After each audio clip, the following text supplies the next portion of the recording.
Humans still rely on projectile weapons. Noravi, a sharp-tongued Lysolian, scoffed as they gathered around a hollow terminal in the central atrium. Can you imagine? Slugs of metal propelled by gunpowder. It's like studying ancient history. The other students chuckled in agreement, though Veclair remained silent. He, too, had assumed that Earth's technological advancements were far behind their own. His people wielded advanced plasma rifles capable of dissolving targets with a single, clean burst of energy. Energy weapons were precise, efficient, and scientifically superior. Why would anyone still rely on something so barbaric as ballistic weaponry? But there was an undercurrent of something unsettling about Earth. Despite their supposedly inferior technology, humans had a reputation among the Federation's military circles. Their soldiers were renowned for their resilience in battle, and their survival in environments that would crush most other species was the stuff of whispered legend. Their professor, a neutral Tylarian with deep-set eyes and a cool demeanor, floated into view.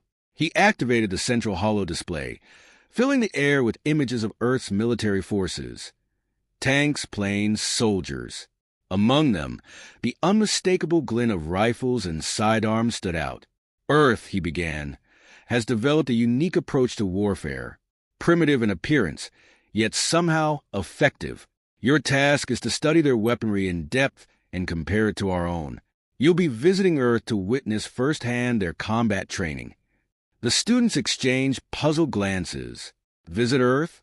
Veclair's lower limbs twitched in surprise.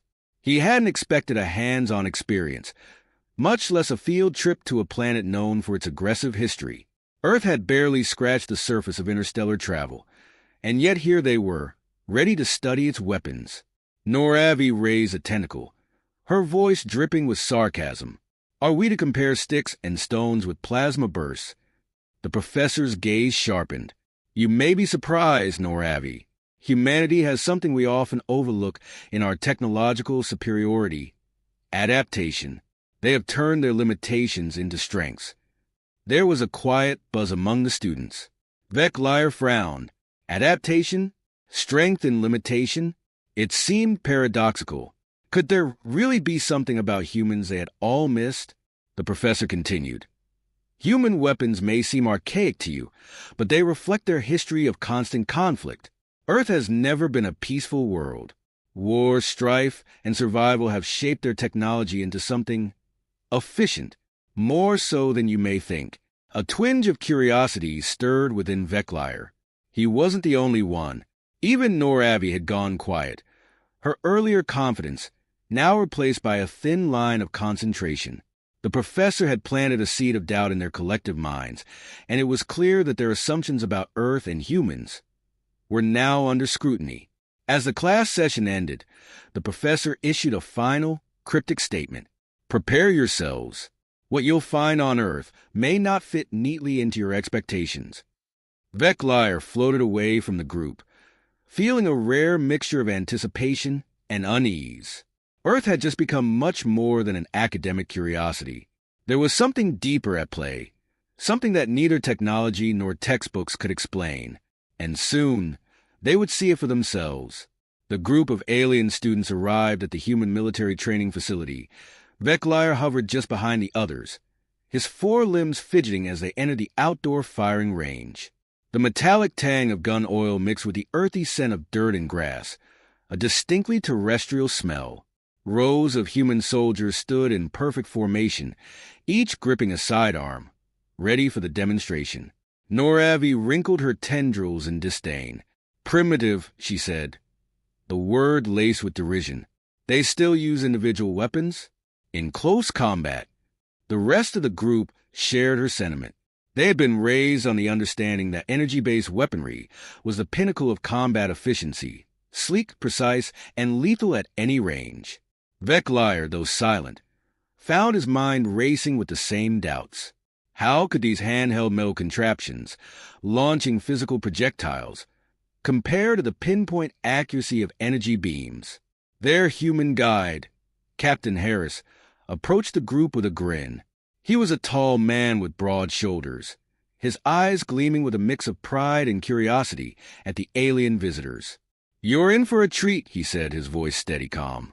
"Today, you'll get a close look at the weapons that have defined human warfare for centuries." With a quick nod to the soldiers, the demonstration began. One by one, the soldiers raised their sidearms, a small, compact weapon designed for close-quarters combat. The air cracked with sharp retorts as bullets sliced through the sky, each one finding its mark on distant paper targets. The aliens flinched, startled by the sheer force and sound of the weapons. Veclier's limbs stiffened as he watched the soldiers reload with practiced ease, their movements fluid, unthinking. The precision was undeniable. Every shot hit its target with an accuracy that left the students in stunned silence. "How?" Noravi whispered, her earlier confidence evaporating. "How can they control such a chaotic force?" Captain Harris chuckled, overhearing her. "It's not chaos. It's control. Discipline. Every human soldier spends years mastering the balance between power and precision." Veclier focused on the targets. Each bullet hole was nearly identical, clustered tightly in the center of the bullseye. It was a kind of accuracy he'd only seen in automated systems. Yet these humans were doing it manually, with no assistance from targeting computers or advanced aiming technology. It didn't make sense. How could a species with inferior weapons achieve such consistency? "Your weapons," Veclier finally spoke, his voice tinged with disbelief. "They lack the sophistication of energy weapons. They're imprecise, inefficient." Captain Harris tilted his head, his expression unreadable. "Imprecise? Let's test that theory." He handed a sidearm to Veclier, who hesitated before gripping it in his lower arms. The cold metal felt alien, heavy in a way that his energy rifles never were. Harris guided him to the firing line, showing him how to hold it properly. The weapon's weight was uncomfortable, its design so basic compared to the sleek lines of Veclier's own plasma weaponry. "Give it a try," Harris encouraged. Veclier aimed at the target, his upper limbs trembling slightly. With a deep breath, he squeezed the trigger. The gun recoiled violently in his grip, nearly throwing him off balance. The sound was deafening, the impact jarring. He looked at the target, expecting to see wild, scattered shots. But there, just off-center, was a clean hole. He blinked in disbelief. It was his shot. Despite the crude mechanics, despite the brutal recoil, the weapon had obeyed him, almost as if responding to his will. "The thing about humans," Harris said, breaking the silence, "is that we thrive on mastering the unpredictable. We've fought in environments and against enemies that no other species could survive. Our weapons reflect that adaptability. They aren't just tools. They're an extension of us." Veclier stared at the sidearm in his grip, feeling the weight of those words. What he had dismissed as primitive was something far more complex. The other students, too, looked uneasy, their assumptions shaken. As the demonstration concluded, the group moved toward the next phase of their visit. But the image of the bullet's precise impact stayed with Veclier. There was more to these humans and their weapons than met the eye, and the next demonstration promised even more surprises. The roar of gunfire echoed across the training grounds as the alien students gathered once more, this time before a group of human soldiers armed with assault rifles. The weapon, sleek but rugged, was a far cry from the handheld sidearms they had seen earlier. These rifles exuded a different kind of menace, built for speed, power, and sustained fire. Veclier felt a subtle tremor in his limbs as he gazed at them.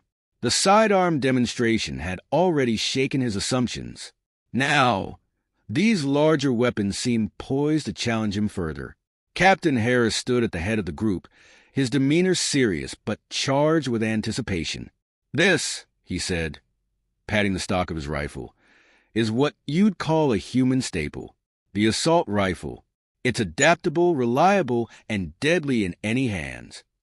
Noravi sneered, though her earlier arrogance had dimmed. "Adaptable?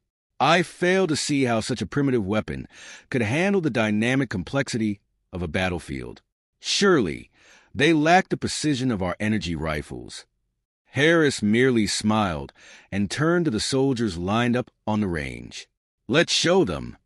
In synchronized motion, the soldiers fanned out, each taking positions behind cover. The aliens watched as, with mechanical efficiency, the humans began their drill. The rifle spat streams of bullets downrange, the soldiers moving with fluid precision, advancing, retreating, and taking aim with unerring accuracy. The ground seemed to vibrate under the assault, bullets striking distant targets with lethal speed and consistency. Veclair watched in awe. It wasn't just the firepower that captivated him, but the way the humans moved, coordinating seamlessly without a single directive. They weren't relying on targeting systems or automation, just pure instinct, training, and communication. The rifle, much like the sidearm before it, was not simply a tool. It was an extension of the soldier wielding it. "They fire without overheating," Veclair whispered, astonished.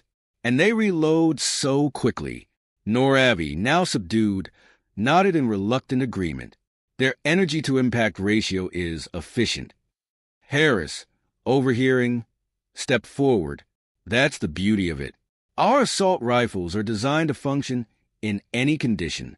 Heat, cold, sandstorms, zero gravity, you name it. We don't need perfect conditions to fight. The rifles keep firing when everything else fails."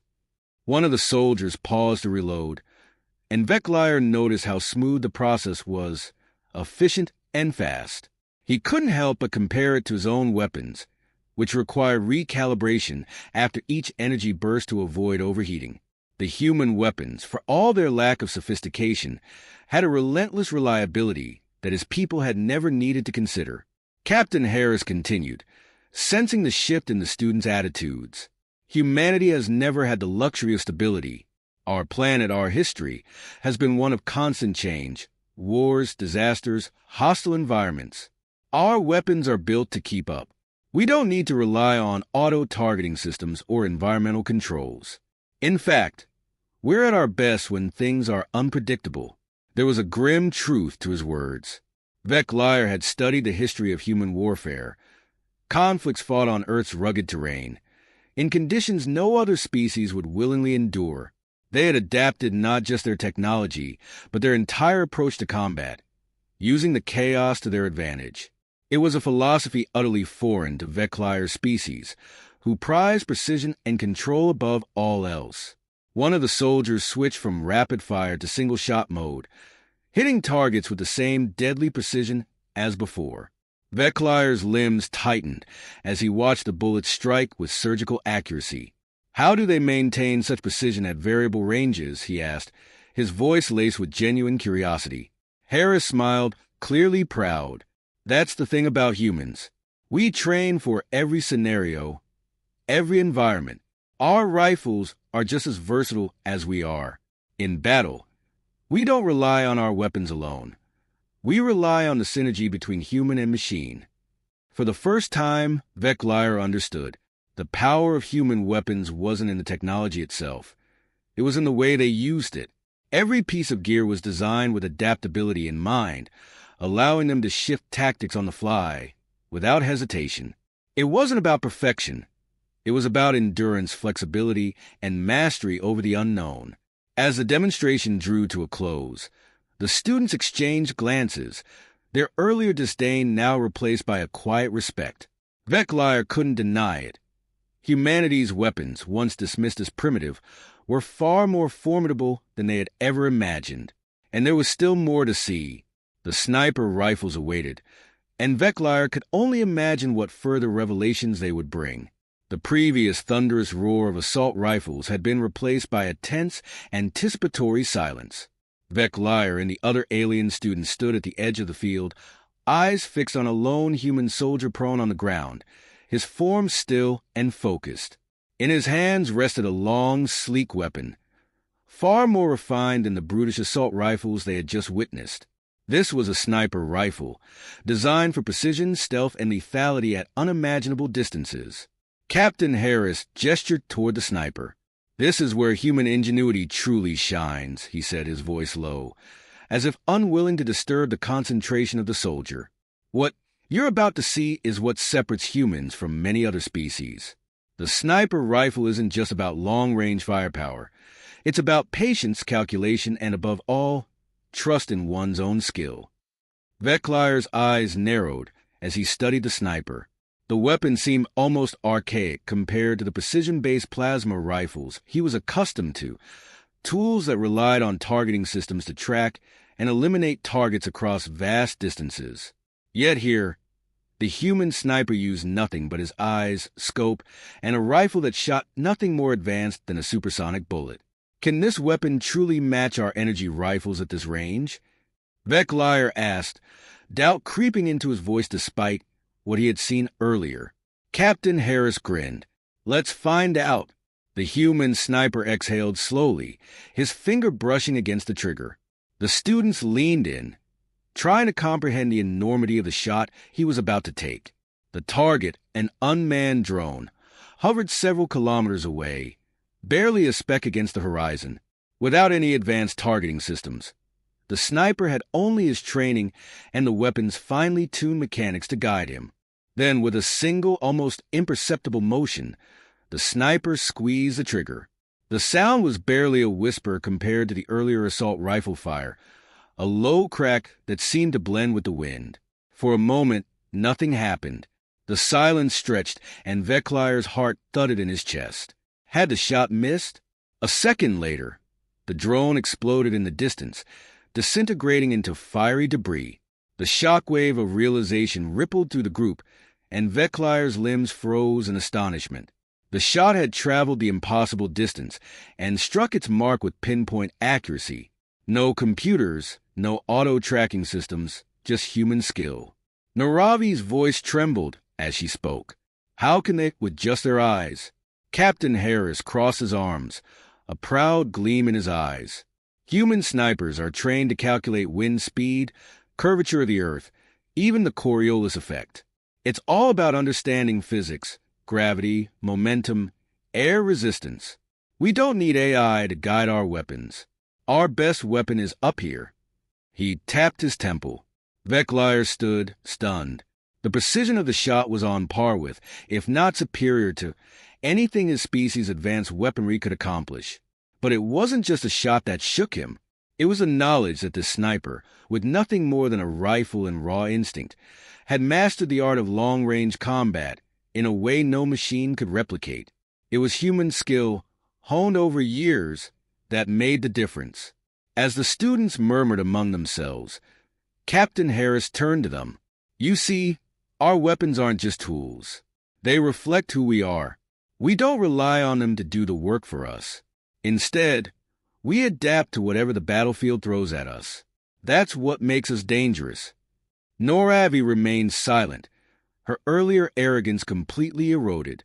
Veclier could see her grappling with the realization that humanity's so-called primitive weapons were, in fact, extensions of their adaptability and mastery over their environment. Later, in the debriefing room, the students compared notes. Their plasma rifles were superior in terms of power output, but required perfect conditions to operate at maximum efficiency. Human weapons, by contrast, thrived in chaos. They were reliable, versatile, and lethal, even when stripped of technological aids. Veclier's limbs twitched with newfound respect as he reviewed his own notes. The sidearms, the assault rifles, and now the sniper rifles, they all revealed the same truth. Humans didn't need the most advanced technology. They were the most advanced technology. As the students prepared to leave Earth, Veclier cast one last glance at the military range. Humanity had mastered weapons not through technology, but through perseverance, adaptability, and an understanding of the unforgiving universe. Their weapons were just reflections of the indomitable spirit behind them. And Veclier knew, with a certainty that left him unsettled, that the galaxy had underestimated humans for far too long.